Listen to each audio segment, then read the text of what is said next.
Pour mieux s'immerger dans la réalité politique, sécuritaire, économique et sociale d'Israël, connectez-vous chaque matin sur Studio Kalita. Daniel Haïk vous y attend pour sa revue de la presse.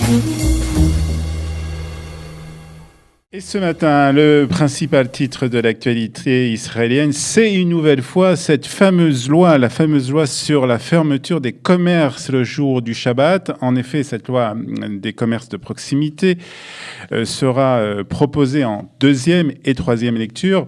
La paracha des épiceries, titre ce matin le Israël Hayom, le journaliste de ce quotidien, nous explique que cette loi, dont le débat avait été reporté la semaine dernière, de crainte de ne pas obtenir une nette majorité, sera une nouvelle fois présentée à la Knesset. Et un compromis se profile selon le Israël Hayom. Cette loi ne rentrera pas en vigueur pour les drugstores, dans les stations-service et dans les villes où les magasins sont déjà ouverts pendant le Shabbat. Le Yediot Acharonot estime que le Likoud devrait obtenir une courte majorité de 2 ou 3 voix seulement, après qu'une députée du parti du Premier ministre a annoncé qu'elle s'opposerait à voter et qu'elle voterait donc contre la fermeture des magasins le Shabbat. C'est une loi qui va accroître le fossé entre les religieux et les laïcs. C'est ce qu'a déclaré Sharen Haskel, une députée du Likoud, qui s'oppose donc à cette loi. Elle a ajouté que la majorité des membres du Likoud, qui sont traditionnalistes, s'opposent à cette loi, malgré les menaces de se faire renvoyer du parti du Likoud. Sharen Haskel est bien décidée à voter contre donc la fermeture des commerces le jour du Shabbat. Selon les Yediot Acharonot, la grande majorité des ministres du Likoud s'opposent à cette loi, mais n'osent pas se prononcer publiquement. Le Yediot Acharonot cite cependant deux ministres qui luttent contre cette loi. Il s'agit de Gila Gamliel et Ophir Akonis, qui se sont hier opposés à Binyamin Netanyahou. C'était au cours d'une réunion des ministres du Likoud qui s'est tenue donc hier à la Knesset. C'est une mauvaise loi qui va causer un dommage électoral important, a déclaré de son côté la vice-ministre des Affaires étrangères, Gila Gamliel, et dont les propos sont repris ce matin par le Yediot Acharonot. C'est donc aujourd'hui, cet après-midi, que doit avoir lieu ce débat, un débat qui risque d'être houleux à la Knesset, donc concernant cette loi sur la fermeture des magasins ou des commerces de proximité le Shabbat.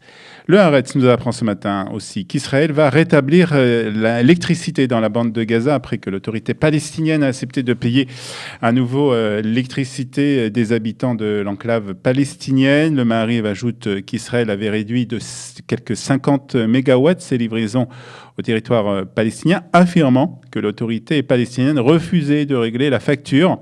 Depuis, de nombreux habitants de Gaza ne recevaient que 4 heures d'électricité par jour. Le ministre israélien de l'énergie a redonné donc le rétablissement de l'alimentation électrique à partir de ce matin. C'est un communiqué en tout cas de son ministère qui l'a affirmé. Et le Maariv cite ce matin les familles, et la famille plus particulièrement du soldat Hadar Goldin, qui est très en colère après cette décision. Le gouvernement a une nouvelle fois choisi de se courber devant le Hamas et n'a pas conditionné le retour de l'électricité à la bande de Gaza par le retour des soldats israéliens. C'est ce que déclare ce matin la famille du soldat Hadar Goldin, dont le corps est toujours retenu par le Hamas. Le Israël Hayom affirme que le ministère israélien de la Sécurité intérieure a publié une liste des organisations qui, selon lui, promeuvent le boycott d'Israël et comptent collaborer avec le ministère de l'Intérieur pour empêcher les membres de ces groupes d'entrer en Israël. La liste comprend entre autres les branches BDS d'Italie, d'Afrique du Sud, des pays scandinaves. En France, elle concerne l'association France-Palestine Solidarité. Le ministère prévoit de menacer donc l'interdiction de séjour et d'entrée en Israël des membres des groupes inscrits sur cette liste noire, et ceci dès le mois de mars. Israël nous rappelle aussi que le gouvernement israélien a approuvé la semaine dernière un plan de 75 millions de dollars pour lutter contre le BDS, un plan qui représente un plan le plus important, l'investissement financier le plus important d'Israël dans la lutte contre la campagne de boycott, et qui prévoit entre autres la création d'une organisation à but non lucratif dont le conseil d'administration sera composé de représentants du gouvernement et de donateurs étrangers. La presse israélienne rend ce matin hommage à France Gall, à Preda Me'ela, la séparation de Ella, titre ce matin le Yediot Aharonot. Il faut savoir que la chanson Ella de France Gall est sans doute le titre le plus connu de la chanteuse, puisqu'il est pratiquement diffusé quotidiennement sur les ondes des radios israéliennes. Le quotidien Yediot Aharonot revient sur la carrière de la chanteuse en rappelant sa victoire en 1965 au concours de l'Eurovision avec la chanson Poupée de cire, Poupée de son. Et bien entendu, rappelle aussi le lien qui liait France Gall au judaïsme, puisque le Yediot Aharonot explique à ses lecteurs ce matin qu'elle était mariée au chanteur Michel Berger, qui était lui-même juif. France Gall et Serge Gainsbourg, le jour de la victoire au concours de l'Eurovision en 1965, c'est la photo choisie par le Yediot Aharonot pour illustrer le décès de la chanteuse. Et nous terminons cette revue de la presse israélienne par une information trouvée ce matin dans le Yediot Aharonot et qui aurait pu engendrer un incident diplomatique entre Israël et la France. En effet, le quotidien nous raconte que 3 jeunes touristes français en visite à Eilat ont été attaqués vendredi par un groupe d'Israéliens. Jusqu'ici, rien de très exceptionnel. Le problème est que l'un des touristes français était le neveu du Premier ministre français Édouard Philippe, ni plus ni moins.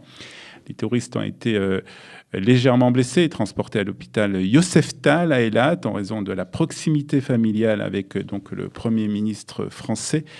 Le consul de France s'est rendu à Eilat pour rendre visite aux victimes de cette attaque. L'ambassade de France à Tel Aviv a refusé de commenter et de réagir à cette information qu'on peut trouver ce matin donc dans le Yediot Aharonot. Voilà, c'est la fin de cette revue de la presse israélienne. Nous, 8h45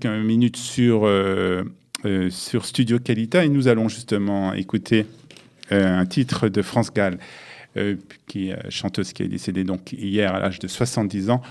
Il jouait du piano debout, un hommage de Studio Kalita à France Gall ce matin.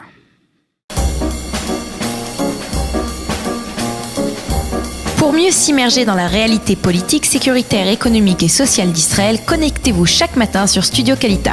Daniel Haïk vous y attend pour sa revue de la presse.